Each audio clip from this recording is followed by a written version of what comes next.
Hello, everybody, and welcome to Pathfinder Kingmaker, the video game.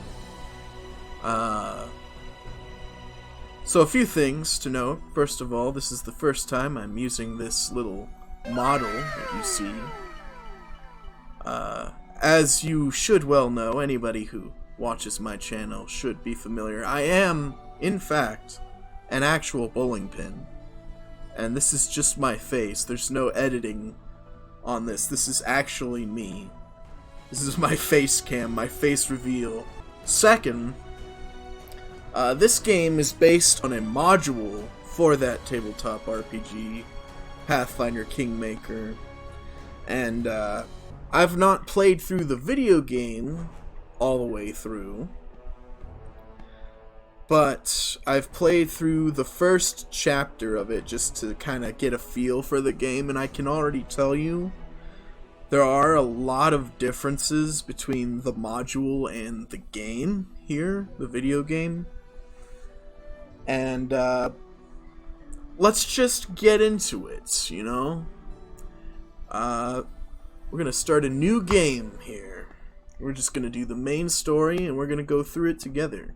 Now, they do have pre-made characters. I like to make my own sort of guy, you know? So we're gonna do that. Now, when I was playing this by myself, I made a Slayer because I like that class in the tabletop version of the game. I think it's a very solid choice of class. What I didn't know then was that the game actually gives you other party members that are like preset classes and stats and alignments and all that. And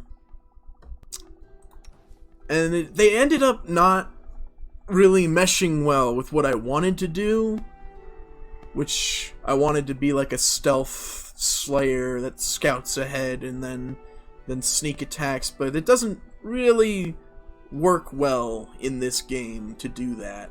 So instead, I'm gonna go for something different.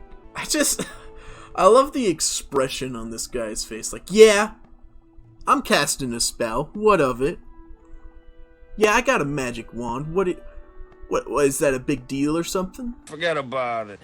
Forget about it. I'm gonna be a wizard. I like wizards. They're cool. Now, being a wizard in this game might be pretty dangerous, considering I don't have a lot of HP to start with, and this game is rather brutal. It does not hold your hand very much, and there's a good chance that you can accidentally, like, get locked into an area that is too difficult for you, and then you have to reload a previous save from hours before if you don't save the game constantly. It's one of those kinds of games. Like an old school RPG. But I'm liking this old guy. I love his hat, his rapier. It's just got a vibe about him. He's a very inquisitive looking vibe. We'll do that. Plus, he is vaguely bowling pin shaped. You see, you look at that, you look at the hat all the way down. You know, he's got the right curves. I rescind that statement immediately. I do not want that. Alright. White bearded old man. That sounds right. I think human's fine. Human is, you know, it's basic, but it fits. Class wizard. We will be a wizard. What kind of wizard? There's actually archetypes in this game. If you guys don't know, in Pathfinder, there's like a million different character builds you can do that are very specific for what you want out of your character. And I think that's something this game has simulated quite well. I'm actually amazed at the amount of options there are. You know, we're just gonna go the simple, basic wizard. So choose a specialist school. What kind of wizard do we want to be? Now, normally, I would just go universalist because I'm not restricted in any way as to what spells I can cast. and I can just yeet whatever's in my hand at my opponent. But no, I think we're just gonna go good old-fashioned fireball, fireball, fireball. Always cast fireball, wizard. Alright, now here's the nitty-gritty. First things first. We gotta up that intelligence all the way. 18 racial bonus, also to intelligence. We gotta max it out. We are big brain. Alright, we are a big brain bowling pin man. Now, the other stats. Strength, don't need it. In fact, I'm actually tempted to just, you know, a little bit of min-maxing, if you will. Just take we don't really need strength. Maybe not that far. 8 strength. I think that's reasonable. We'll bring our dex up a little. We want the AC. We'll go up to 14. Constitution also will bring up to 14. That gives us 9 HP. Feel like I should at least have a bit of wisdom. You know what? We'll go down to 7 strength. We don't need it. Do not need it. Put the other 2 points in wisdom so we at least have a +1. So skills, we have 6 points to spend because we are so smart. Immediately, knowledge skills, we gotta put 1 in each. We are the wizard. We gotta know our shit. Alright? Wisdom skills, we gotta put 1 in perception. Always put points into perception.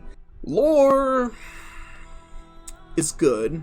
Nature, we are gonna be in the wilds for most of this whole game. So knowing about nature, I feel like, is pretty essential. So we're gonna put 1 in there. We're gonna put 1 in religion, because why not? We'll just know everything, right? We'll have all the knowledge, we'll have all the lore. We'll be the lore knowledge master of the campaign. Which gives us 1 more point to spend. Trickery, I believe this is the substitute for, like, disable device. We'll be a little tricksy. We'll be a little bit of a tricksy wizard. Abilities. Yeah, we'll be a evocation specialist. I think we're gonna take combat casting. Wizard bonus feat. We'll go greater spell focus. We have to choose opposition schools, which means we won't have access to 2 whole schools of magic. So we'll choose necromancy. I'm gonna choose illusion. Now, nitty gritty, we have to choose our spells. Burning Hands, Magic Missile, Shocking Grasp. We'll get Flare Burst. So we'll definitely take Mage Armor. We'll take Sleep. We'll take Summon Monster. We'll take Grease. We gotta think of a wizardy bowling pin name. Pindolf. Pindolf. We are. Yeah. Yes, we are Pindolf the Shrewd. Pindolf the Shrewd. Alright, let's get into the game. Our story started at the mansion of an Aldori sword lord. Drawn by the promise of a most dangerous task and a commensurately huge reward, heroes of all stripes gathered here.